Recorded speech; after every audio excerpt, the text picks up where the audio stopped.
Welcome to the WanderLearn podcast. I'm your host, Tapon. In this episode, I will be reading one of my most popular articles, over 100,000 views. It's 10 reasons to go hiking and backpacking with an umbrella. You really want to listen and share this podcast with people who are a bit skeptical about hiking with an umbrella, who have never thought about it, or have always scratched their heads wondering, why do people even do it? By the end of the podcast, you might conclude, hey, I'm going to give this thing a shot. So here we go. When I'm backpacking, hikers often ask, why are you carrying an umbrella? What they're really thinking is, hey moron, what's with the stupid umbrella? An umbrella seems out of place in the wilderness. It's for city folk, not for macho backpackers. However, hiking with an umbrella is not as foolish as it looks. I've used umbrellas in the Appalachian Trail, the Pacific Crest Trail, and the Continental Divide Trail. An umbrella has protected me also during treks across Costa Rica's Osa Peninsula jungle, Slovakia's Tatra Mountains, and Ukraine's tallest peak. They've also served me well during my trek across the Pyrenees and El Camino de Santiago. I've been using Gossamer Gear's Lightflex hiking chrome umbrellas extensively during my 5-year trip to Africa. I've also used rain jackets. Indeed, I adore my awesome Ex Officio rain jacket. However, in general, I find an umbrella superior for most backpacking and hiking adventures.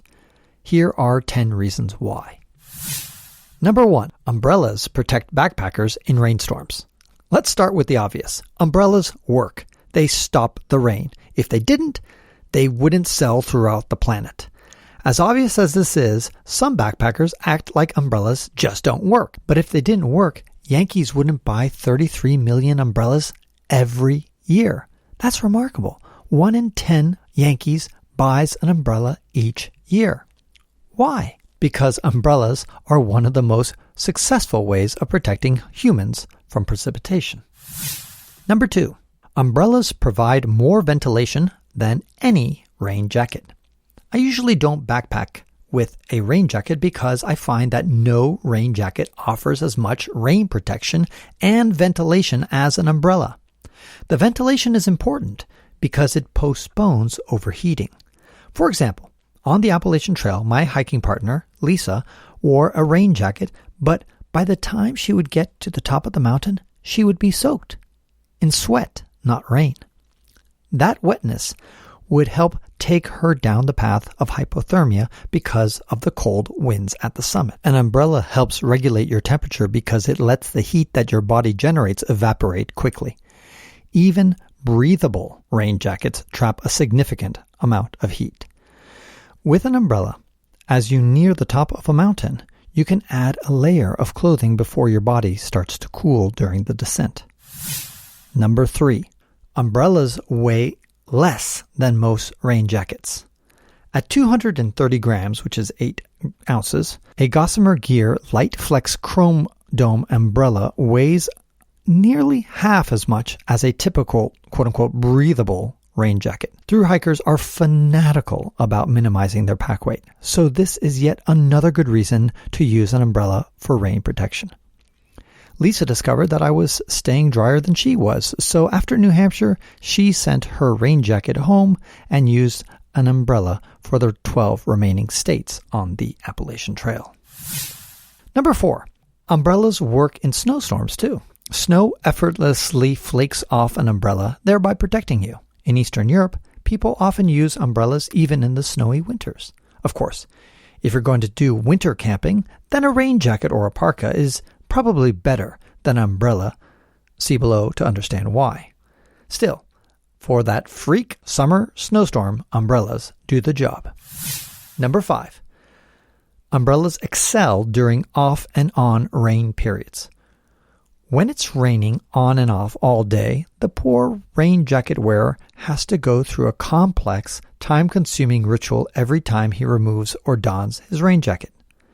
Meanwhile, an umbrella user can effortlessly whip out or stow her umbrella during the intermittent rain.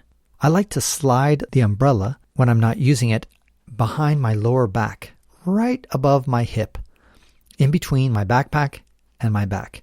And it will stay there, whether you're going up or downhill, etc. It just won't fall out. And it's a great place because whenever you need it, whoop, you just whip it out. Number 6, Umbrellas protect you against the sun. What did your mom tell you to do when it was cold outside? Put on a hat. Okay, my mom didn't say that either, but she should have. It's smart to put on a hat when it's cold.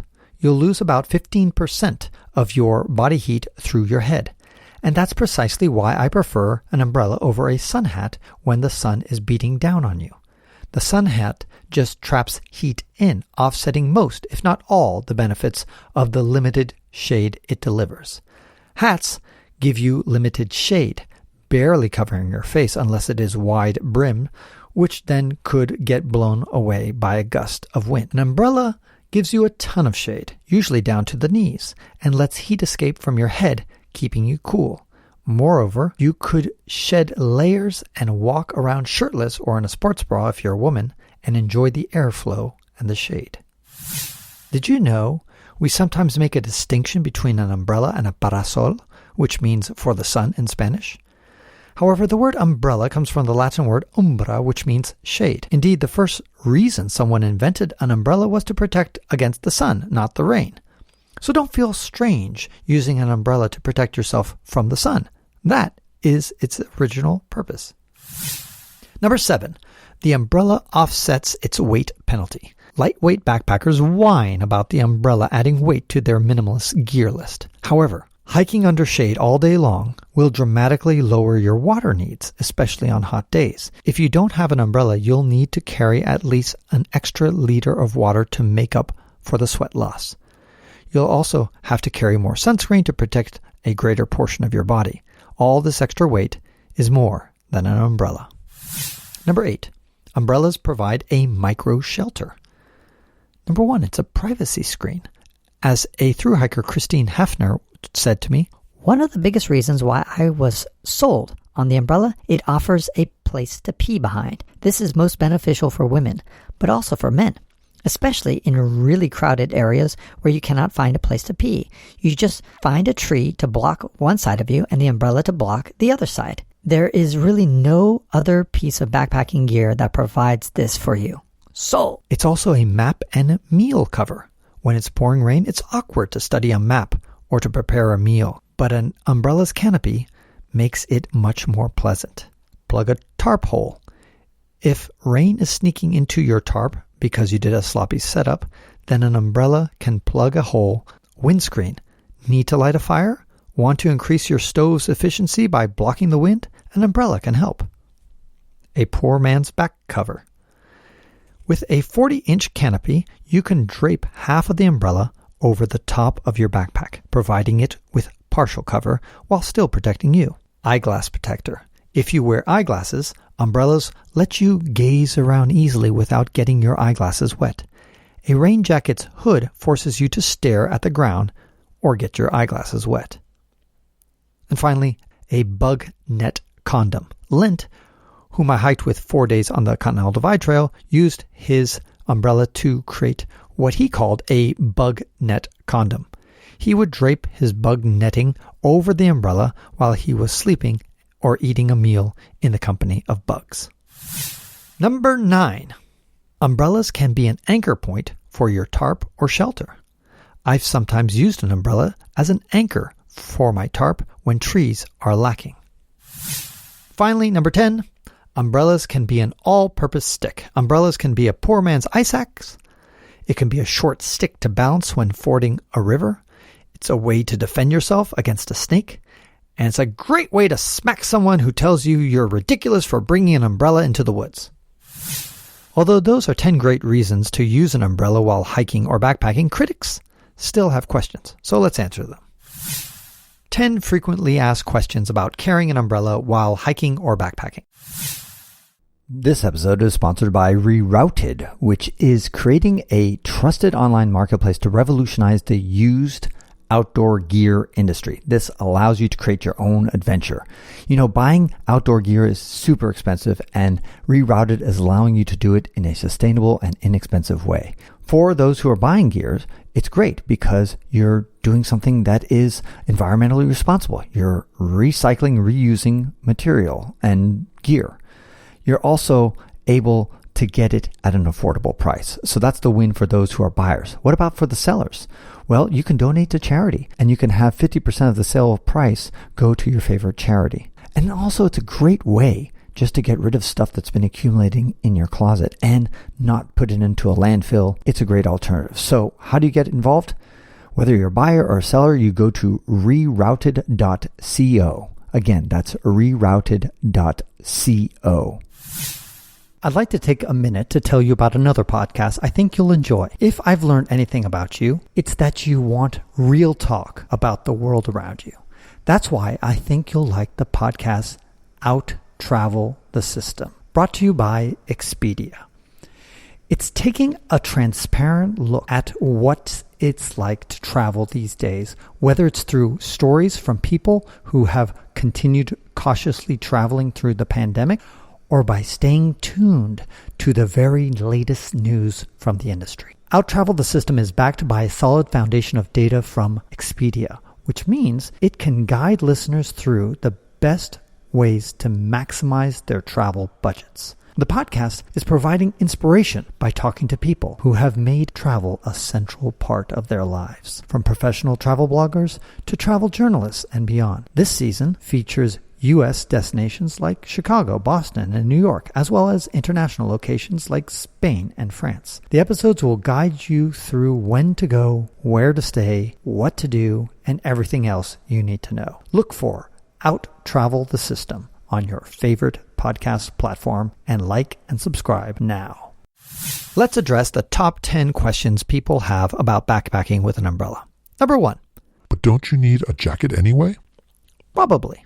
But unless you're hiking in freezing temperatures, an ultra-light sub 4-ounce jacket is good enough. Despite all the advertising, there's no such thing as a truly breathable rain jacket.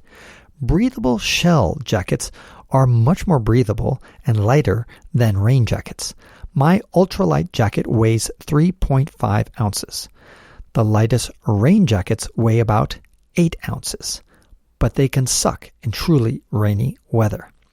To get an excellent rain jacket that will keep you dry in a sustained downpour, you'll need something that weighs at least 12 ounces and probably more like 1 pound, like my ex officio rain jacket. Compare that to an umbrella, which is 8 ounces, plus a soft shell jacket, which is 3.5 ounces. Total weight, 11.5 ounces. A good rain jacket will weigh 25 to 50% more than an umbrella plus a soft shell jacket combination. Then you might ask, Well, what's the point of a soft shell jacket? Well, it protects you against a little bit of wind, rain, and cold. It also protects you against mosquitoes.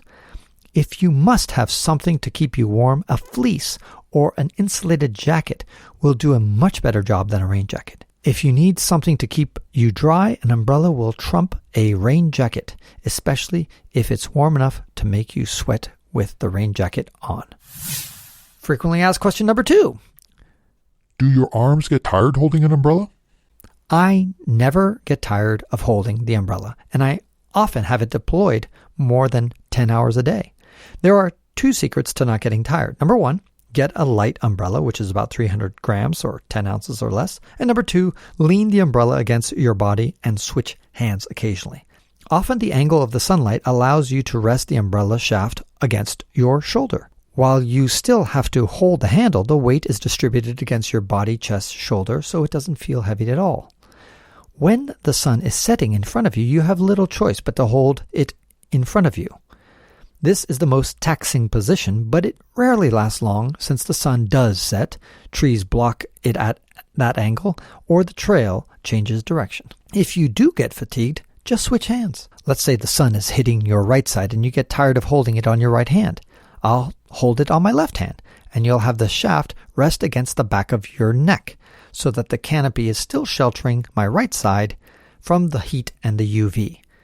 It gives my right hand a break, and since most of the pressure rests on my neck, my left hand doesn't get tired at all, and the umbrella is so light that my neck doesn't get tired either.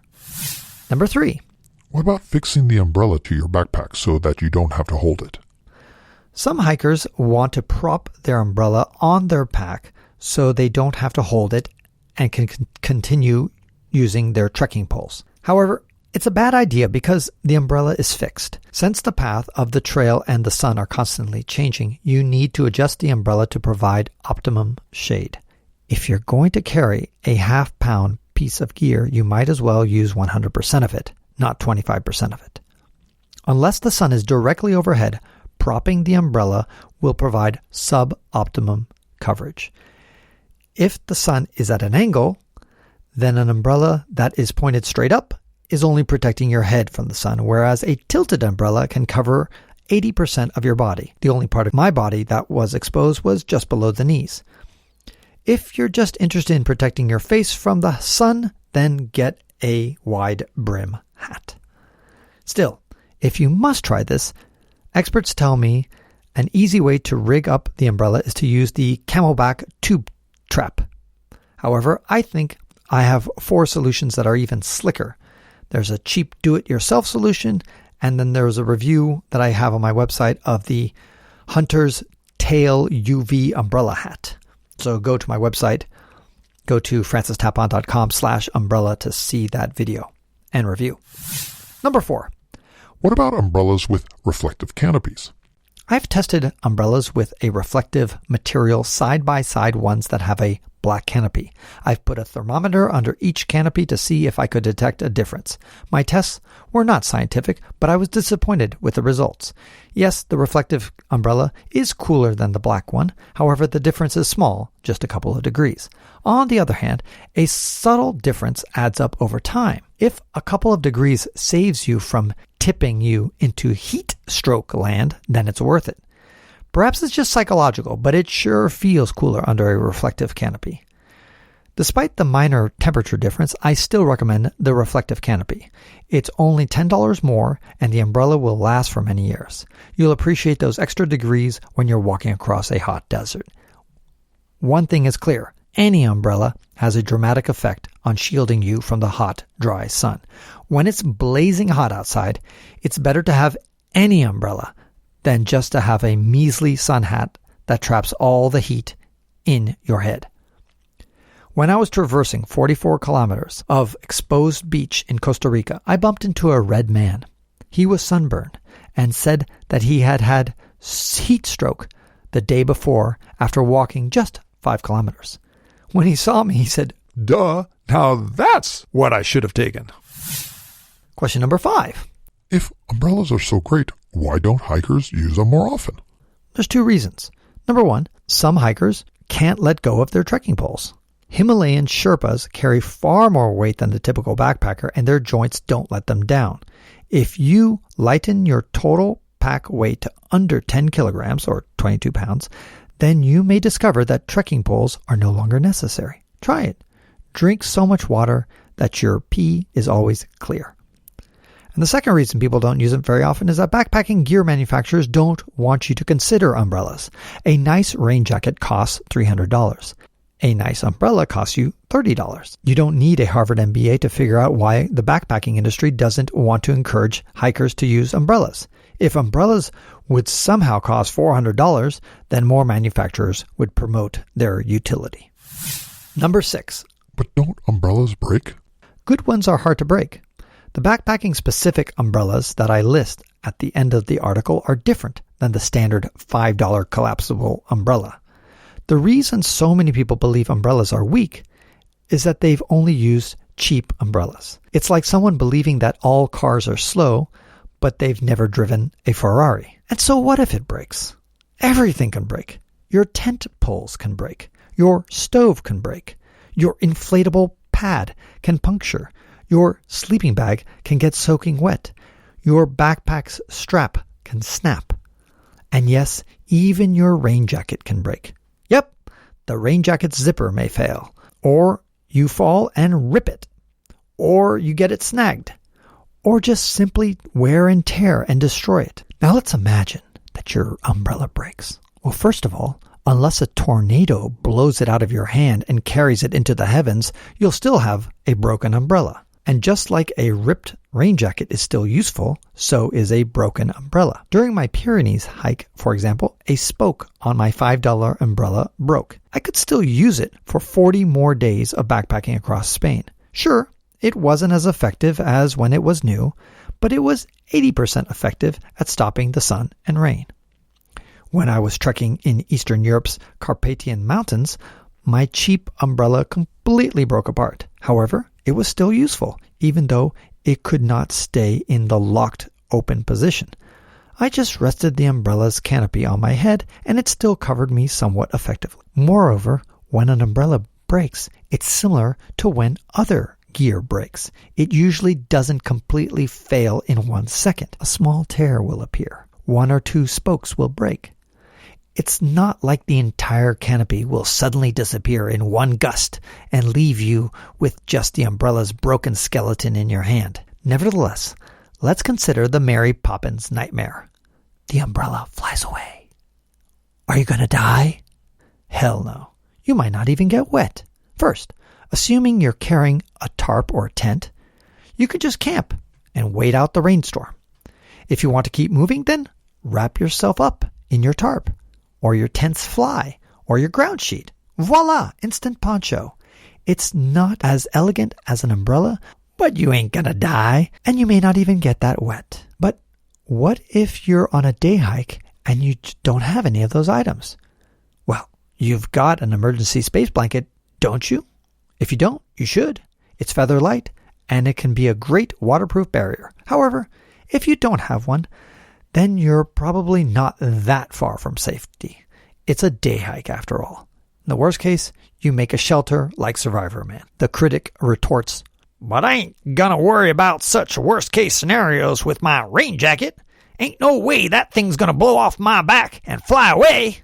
True, but it can still vanish. How? If it's strapped to the side of your backpack, it can fall out. Or you can accidentally leave it behind at a rest stop or campsite.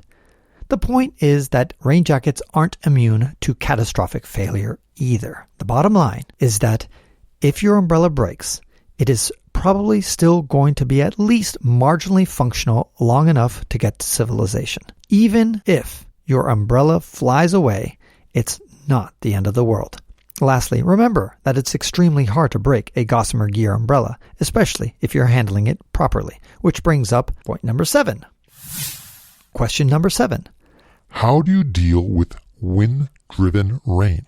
Dealing with wind-driven rain is pretty easy. Just hold the shaft with 2 hands and let the canopy bend against your body. No matter how hard that rain and wind comes, the canopy won't snap because it's bumping up against your body. In extreme conditions where I fear the wind, which is more than 100 kilometers an hour, I will press the release button so that the umbrella is on its way to collapsing, as if I were going to stow it away. If a massive gust comes, one that could theoretically snap the umbrella, then all that will happen is that the umbrella will collapse into the stowaway position. It will not snap. Finally, the most likely situation that breaks an umbrella is not rainstorms. It's when it's sunny and windy.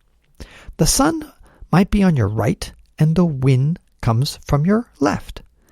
That's when you're most likely to break the umbrella because you'll be tempted to block the sun on your right and a gust comes from your left that inverts your umbrella. In a rainstorm, on the other hand, the wind and rain always come from the same direction, so there's no debate about where to face the umbrella. When it's sunny, remember to ignore the sun if it's windy. Make the umbrella face the wind. You'll always find an angle that provides at least 50% sun protection without risking inversion. It takes a bit of practice. I've inverted my Go Light umbrella a few times, but then I just pop it back into position without any side effect. Number 8. What about collapsible umbrellas? Although I've used them, I'm skeptical about any collapsible umbrella because the mechanics involved either add weight and or decrease strength. Non-collapsible umbrellas are easy to stow behind your back or in your backpack. Question number 9. When should you not use an umbrella? 3 situations. Number 1, when you're backpacking in snow. You get 50% of the sun's impact from the reflectivity of the snow itself. While using an umbrella isn't completely useless, it's only half as effective as it is when you're on snow-free ground. Number 2, reason not to use an umbrella is when the daytime temperatures are close or below freezing. At such cold temperatures, most people will want more than a feather light or wind jacket. A rain jacket offers that extra layer, which is useful when it's cold. Umbrellas excel in most three-season backpacking when it's not near or below freezing. If it's above 5 degrees Celsius, I'll carry an umbrella. And the third reason not to use an umbrella is when you expect to need both hands for extended periods.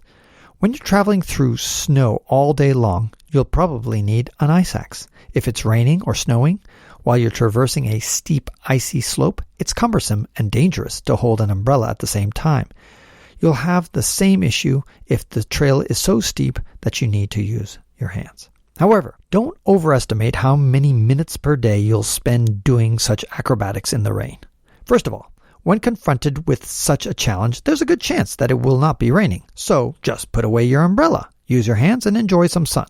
Second, because such moments are usually brief, taking a few seconds or a few minutes, your wind jacket will provide enough protection from the rain. I went through the Mahoosic Notch while it was raining. That's 1 mile of trail on the Appalachian Trail that requires that you use your hands most of the time as you negotiate between boulders. A rain jacket would have been better, but I still could use my umbrella most of the time. I just stowed my umbrella and let my feather light wind jacket get a little wet while I climbed a rock. On the other hand, I certainly didn't take my umbrella up Mont Blanc. And finally, the last question I often get asked is, should you ever have a rain jacket and an umbrella? Answer is yes. If you're hiking in some place like the rainy Olympic National Park, then having 2 layers is nice. There have been a few times where I've been in 4 days of truly nonstop rain. In such conditions, it's practically impossible to stay dry unless you're wearing one of those thick yellow fisherman's outfits. However, having a rain jacket plus umbrella combo will help. And now you're saying, I'm sold. Where do I buy one? Well, if you want to buy one, just look on the podcast and you'll see a bunch of links to places where you can buy them. And here's my conclusion. Many backpackers don't consider using an umbrella because they don't want to look like a wuss. It's like a professional wrestler wearing a pink outfit. Backpackers have an independent, I defy the world spirit. However, some are still worried about how they look. If you're one of these, console yourself that some of the most extreme backpackers use umbrellas. For those who are wedded to their trekking poles, I encourage you to have an affair with an umbrella. Just try it. Start with day hikes. Rediscover your bipedalism. On the other hand, most hikers think I'm nuts. Although I encourage you to try using an umbrella, what's even more important is that you hike your own hike and use whatever rain protection makes you happiest. And that concludes this podcast. Thank you again for listening. And don't forget to become a patron. Tell other people about this wonderful podcast so I can get more subscribers. We're trying to get to 1,000 downloads a day. I needed your help in order to get there. Thanks.